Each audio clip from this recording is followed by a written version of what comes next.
my daughters, my son, my husband, my mom, my sisters, my niece, my nephew. Oh man, look at that smile. They make me Awesome. happy. Where are they headed back to? Grandchildren. Oh no, we were in South Carolina at my niece's house. My mom and my sisters, my um, daughter, my mom, my sisters, my daughters, my grandchildren were all at my niece's house in South Carolina. It was a girls' weekend plus two 8-month-old boys. Okay. Hopefully they didn't ruin the time for you, the girls' time for you, huh? No, no, we didn't. No, we never got out of our shorts. Never put makeup on. Just hung out. Awesome. Who else is grateful for something? Who else wants to share?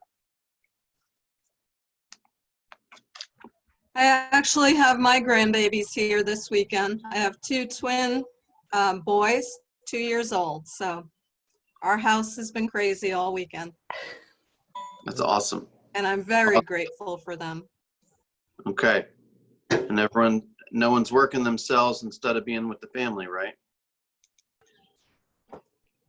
Not Okay. really. Let's see how everyone's been doing. Did everyone read my email? I do spend a good amount of time on that email. I'm hopeful that you guys are reading it. Did everyone read that email? Yes. I did not. I usually do, and I will today. Yeah, Okay, I will beautiful. today also. I just haven't done it yet. Okay. Did anyone read it and want to share the 2 projects that I want to spend some time on this week? Who knows?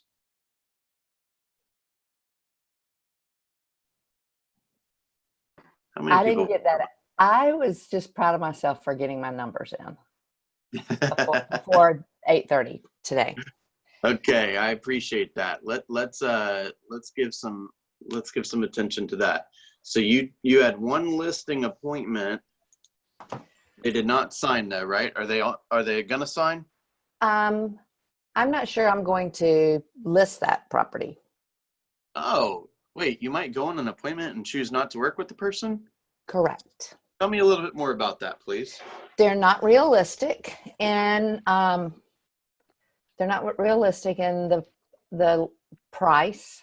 They want $25,000 more, $28,000 more than the house next door, which is far superior. So, and I, when they told me what price they were thinking of, I was like, no, you're not going to get that. And I said, you're going to have to do a lot of work to do that. Replacing the carpet, doing some other stuff, painting the entire house. I mean, the house was 15 years old. They finished a room in the basement right after they moved in. They never even put the shoe molding down. They never put anything down. There's 2 rooms don't even have a ceiling. And whoa, what? Yeah, 2 rooms don't have a ceiling? They don't. The bathroom and the laundry room don't have a ceiling. So I told him, and the guy is in construction. What is it? It's exposed to like the. It's just exposed to the insulation and the ductwork. And how much is this home going to be selling for? Well, I was estimating 245 to 250. It's a bigger house than the one next door, but I was thinking before I saw it, I was thinking it was going to be comparable to the one next door. Yeah. And it sold for 243, and they came off the bat saying 275 right off, and I was like, no. Wow. Why wouldn't you suggest a listing appraisal?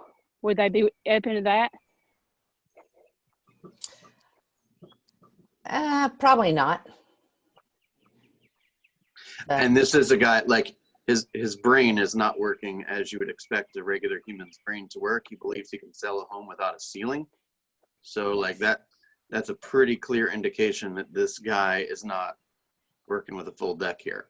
Yep. Okay. Okay. Well, I think sometimes we get into this mindset that, we should be begging and pleading people for their business. And sometimes not every person is an opportunity. And I think that's good that we should give it everything we can. if you decide that's a listing you want. But if the seller is just not reasonable, then you're going to stick your sign in the yard, and all the neighbors are going to be like, who's this Kathy Ray person that can't sell this house? And they're not going to know all the little details that you know.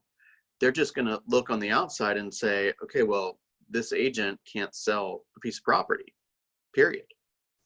All right, I'm looking at your numbers, and I just want to point out one other thing, and I think everyone can probably benefit from this too. And I am putting her on the spot, but you have been really good about the amount of time you're spending generating the leads versus the amount of contacts that you're getting, right? You're nearly 10 contacts an hour, which is pretty solid. Tell us about that. Can't hear you. I'm getting contacts. I'm getting the, I've got the information. It's not in command. I haven't put it in command. What do you mean? Like if you're having the conversation, you're jotting down the data, Right. and you're moving on to the next call. Yes. That's exactly what I want you to do. Right. So, but it hasn't gone in command. I don't care. It'll get there eventually. Okay. Well, then, I've got a lot more. They just haven't gone. I've got a lot of new contacts. They've just not, I have not input all of them into command. That's actually another conversation. That was part two. That is another conversation. Yep. Let me go back to part one. My observation is that you spent 15 hours. Hang on, let me just make sure I say this correctly. You spent 15 hours having 141 conversations or contacts. That in and of itself is strong.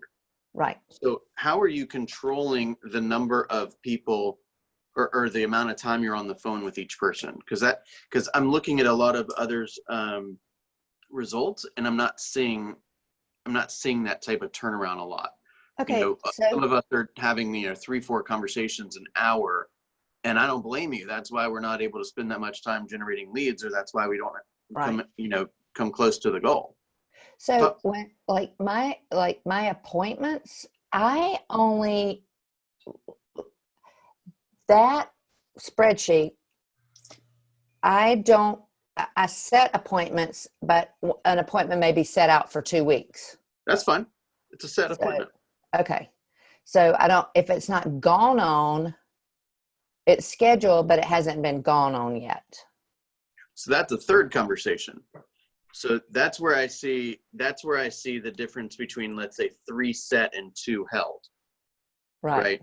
So one of two things is going to happen. Either the thing is set in, it's going to be held at a later week, or the guy or woman just flaked. I'm referring to you got really good efficiency on the phone. Yeah. Meaning you're not allowing, this is an assumption, just purely looking at your numbers. You're not allowing the people to talk your head off and prevent you from being focused and purposeful about having a lot of contacts. So good work on that. Is there any specific way that you're controlling that?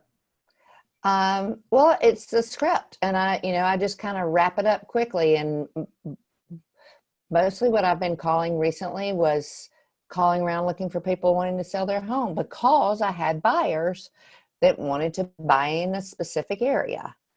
So I've talked, that's the thing, that listing appointment that I went on Thursday night, it's in that neighborhood that I've been calling everybody about. So people know, that I've put things on their mailboxes, stuck things on the end of their mailbox. I've sent handwritten notes, and I've called them, and I don't want my name. I'm doing all this hard work, and I don't want it associated with a dump house. And actually, when Carrie and I were driving around, I didn't put anything on that house. I didn't put anything on that house. Right. Because it was just not pretty. It had bushes growing over the front porch. And so when I looked at the house back on Google before going back up there, I was like, oh, okay. And then I drove up and I went, this is the house that I didn't put anything on. So anyway, but I stick with the script and wrap it up quickly. Okay, and then I did notice, and I was going to ask you about this, that you had 141 conversations, yet you only added 5 people to the database. So that's just, you have a stack of people that haven't gone into the database. Yes. Okay, good. I was like, oh, she must be calling a bunch of people in her database. So No. any No. generalization is fine. Just make sure that what I don't want you to do is take time when it would be acceptable to call people or to go on appointments or to preview property and spend that time doing data entry. That's what I haven't been doing. I mean, Right. I haven't. Many of us, let me just check who's on the call today.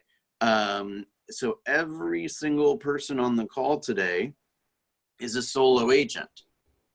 And that means that you are a real estate agent from 8 to 8, and you're a real estate agent's assistant from 8 until you can't stay awake anymore. Right? Yeah. And that's essentially, you don't want to do the assistant's job when you should be doing the real estate agent's job. And only when you are done with the real estate agent's job do you change your hat and go be the real estate agent's assistant. Make sense? No data entry when the sun's out. When the sun's out, you should be talking to people. Obviously, I'm following that rule, but I'm not doing it later. I get burned out, and my husband goes, "What are you working on? Yep. Can you spend some time with me?" Well, do you think there's people out there that would like some extra cash right now? Yes. Okay. Hey, $10 an hour. Put all these names in the thing. Thank you. You don't know how to use it? Watch this video. Do you want this job? Yes or no? Right? Every high school kid would be interested in that. I'm just saying, there'd probably be a lot of adults, quite frankly, that'd be interested in that job. Okay. Don't forget, I offered you guys to do data. My assistant will do data entry for you. I hadn't seen a single email. Send it to me. Okay. We'll knock it out for you. Okay. Bill, Okay. a quick question. I'm sorry. Is it okay if it's all handwritten and we As long as it's legible. I mean, if she can't read it, she'll ask you about it. So okay, yeah, please don't spend the time retyping all of it. Right. That's the thing. Mine's all handwritten. So Yeah. If anything, this will be a push to improve the quality of your handwriting. Okay, thanks. All right, beautiful. So for everyone that is not updated, I still have a few people that have not updated from the first week in June. So please take the time to do that. Again, if that was just an illustration of, we can walk through, we had 3 different conversations on observations from Kathy's numbers, right? Number 1, how efficient she was in her prospecting. Number 2, why she'd added so few people to her database. And number 3, why is there a gap between appointments held and appointments set, or set and held? Make sense? Okay. All right. I want to talk a little bit about two topics. One is going to be, I just want to have a real frank conversation with you about a few things, because I feel like there's some feedback that I haven't received that would probably be helpful. So last Friday, we had basic skills camp. We didn't have anyone attend. Last Friday at 12 o'clock with Roseanne, we had 2 people attend. Not a great showing, not particularly impressive. Our all group session on Thursday, no one attended. Okay. Our mastermind for the growth session on this past Tuesday, we had 1 person attend. Okay. And our launch mastermind, I think we just had a couple of people. So I'm curious, how can I deliver what you guys want me to deliver in a different format or in a better format or something that's more conducive to you guys? Some people said it's too early. We made it later. Oh, it's too late. We made it earlier. I'm not complaining. I'm just asking for feedback. How can I better serve you guys?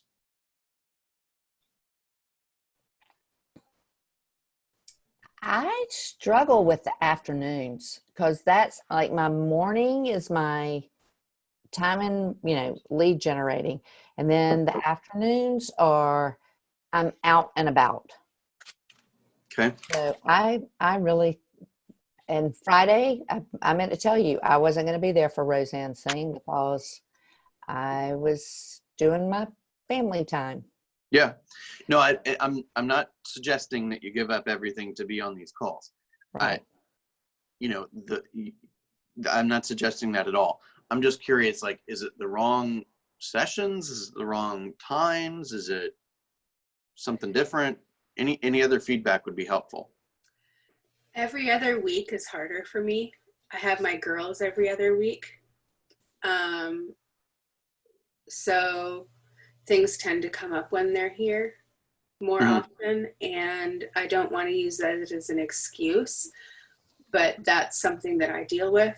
And last week, like Friday, Brooke was here and we worked longer, I think, than we intended to, but we got a lot of good stuff done. Okay. And so I missed the session that I wanted to see, and I asked about it being online, but it wasn't there yet. So I plan to go back and watch that one. Okay. I'm not calling out you guys, by the way. I'm almost calling myself out. I'm saying, like, am I not scheduling the right class? Is there a class that if it was scheduled, you guys would come more frequently? Like, we have basic skills camp today from 2 to 3. Is anyone able to attend that? I love the class ideas. I forgot. Okay. Yeah, I think the topics that you cover are important too. Personally, I enjoy them. I try to make as many as I can, but it seems like sometimes I get into a project or I have to go show a home or something, and it's a conflict. So I don't know what the answer is to that, honestly. So I think the classes are good. So I think that the one thing that I feel would be more strategic for everyone would be, we don't have a huge grouping of classes. I mean, we have 3 masterminds and 1 or 2 other classes the whole week. But what I think would be really helpful for you guys is the one-on-one stuff. So that way it's on the calendar, you're looking at the calendar, it's only 15 minutes to half an hour. It's fully focused on what your need is at the moment. So I still do have some 15-minute slots available this week.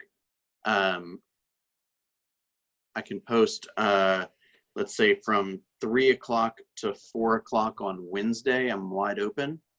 I could do I think we have one on Wednesday, don't we? Heather, me and you do, yes, 2 o'clock. So if you'd like some one-on-one time, send me a message and we'll get it on the calendar, okay? Because that will give you, hopefully that'll be able to diagnose kind of how you've been working, not whether you've been working or not, or how impressive your numbers are, just making sure that you're constantly working as efficiently as possible and focusing on the right stuff. Okay. I think with the schedule changing sometimes that throws me off. I hear that. So, because I get it in there and I'm used to it being in a certain place, and when it starts moving, I personally I know we have to be adaptable, but because I'm trying to implement that block scheduling and the block calendar, when things move that should be somewhere, I think we need to just find a good time to have things and not change it. Yeah, I agree. No, I hear that. I hear that completely. I'm certainly open to that. That, I guess I was asking first whether we were offering the right stuff and then place it in the right slot. The only we've had a bunch of stuff with Bold and all these things that are causing things to be, and masterminds, which are causing things to move around. But I agree. I do need to be better. I think if people elect to do Bold or do a mastermind or do something, we just have to understand that people won't be there that week. Oh, because I was doing it. That was the issue. Right. For myself, and Um, speaking, I'm sorry, Go ahead, Ebony. like as a new agent, I take a lot of notes, and I love that Keller Williams gives so much, but sometimes I just need a chance to process what I've learned from the last day so Yeah. that it's not I'm writing down everything and it's going in one ear, out the other, but I'm not actually implementing what the tools that you're giving me. So sometimes I disconnect so I can take a minute, go back through my notes. Let me see, do I have this? Do I fully grasp what I'm supposed to be doing?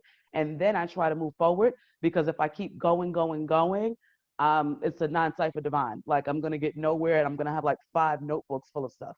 Right. I even mentioned that in the email on Sunday, which is just this idea of every time you go to a class, you need to walk out of that class with one thing that you're going to implement. Right. And there's going to be probably 15 things you could do. Just pick one thing, go change your business and implement it. Right.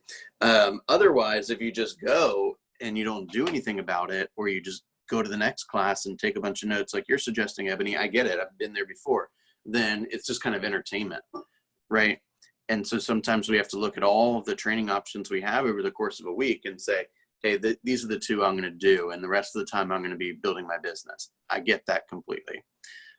Okay, so I think the takeaways are some stability in the calendar, right?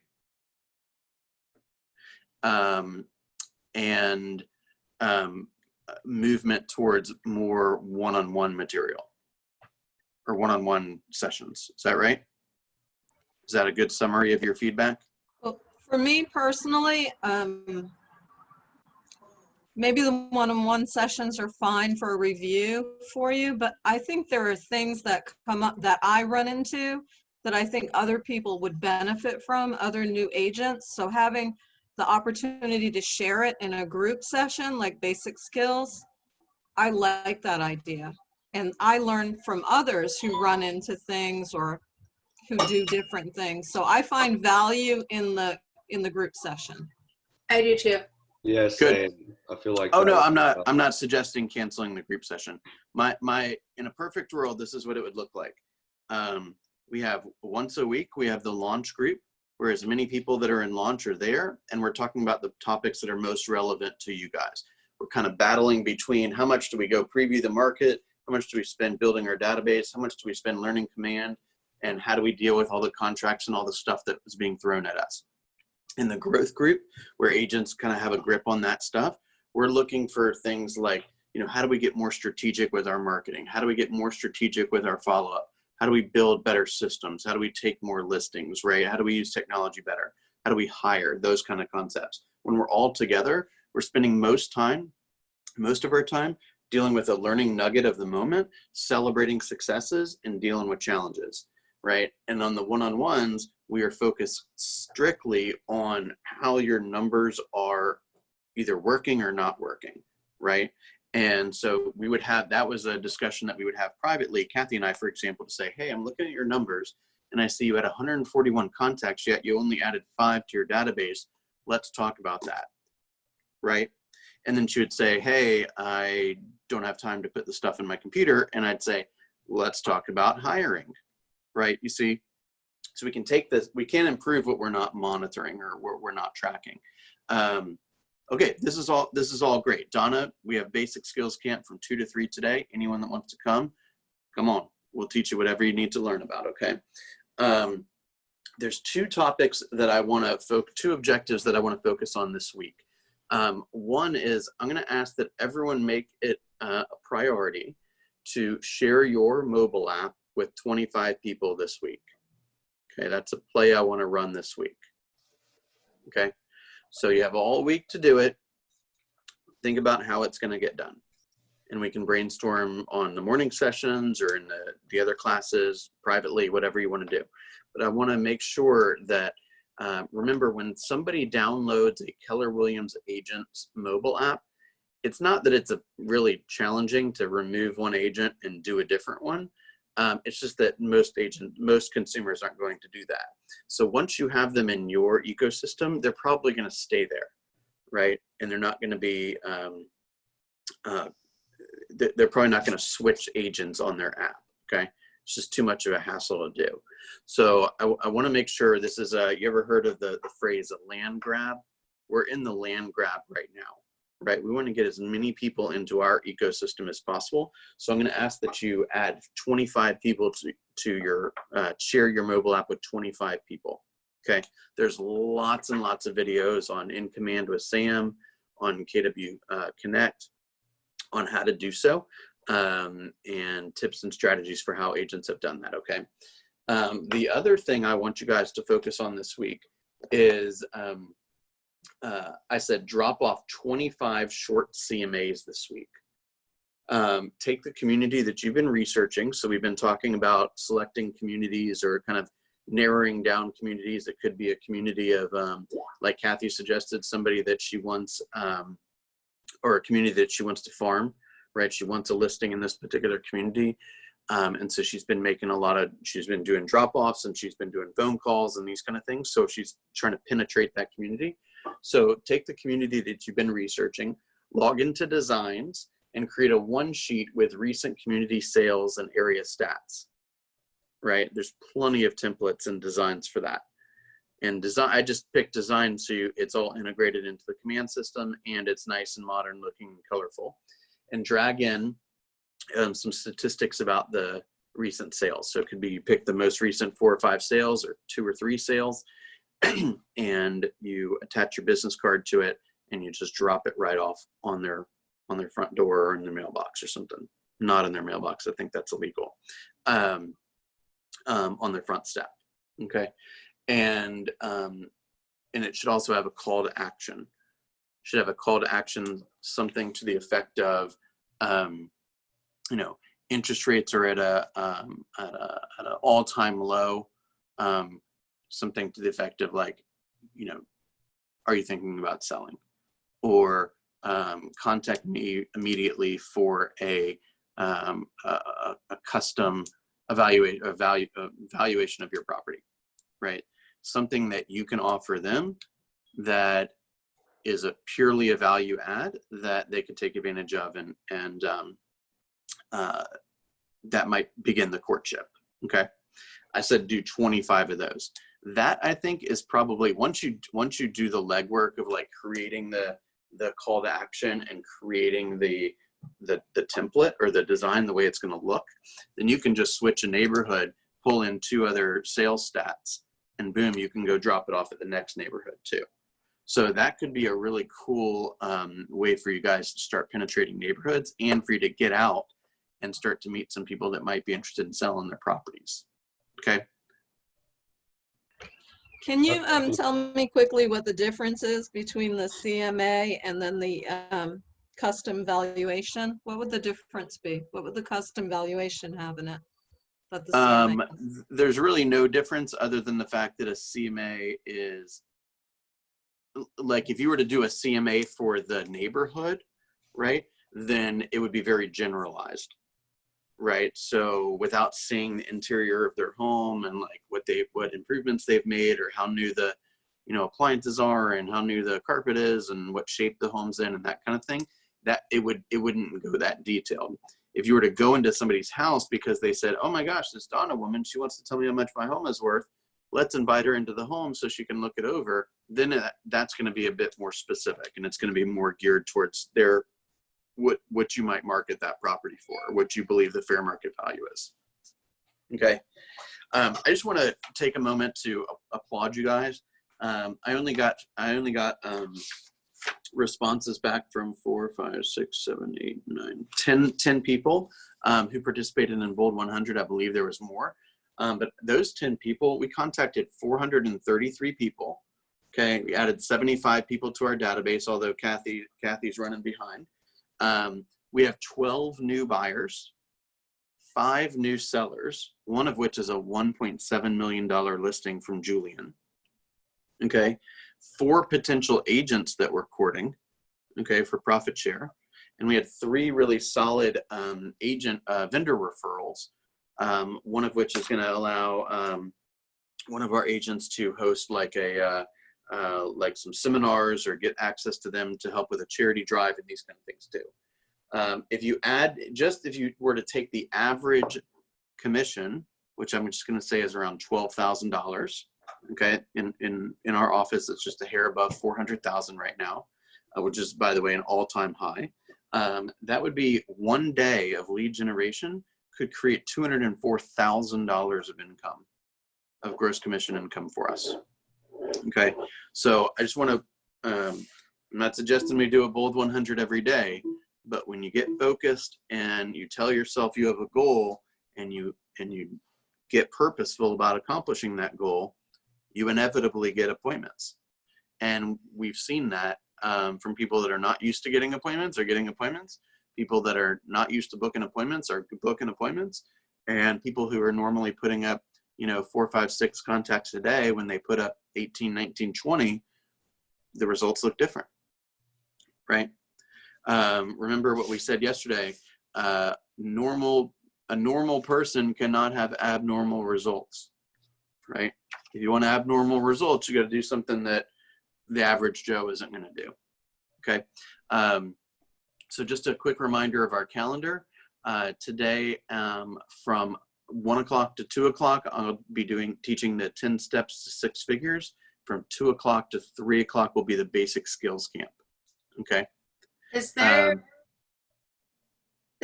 Would you consider, like, I'm just thinking through this, and like, I don't want to kick myself, but at the same time, like, it's that uncomfortable thing, like, okay, it's time to say it then.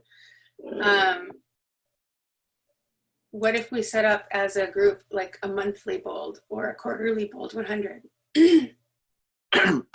Yeah, definitely more than a quarterly. I think a monthly is probably good strategy. Because if we chose a certain day that we're going to do it every month, like the first whatever or the second whatever of every month, and we have that in our calendar, we can kind of prep for it and just know that that's the day we're going to do it, and we can decide if we're going to participate or not based on. Okay, I'll throw it out there. How about the first Wednesday of every month?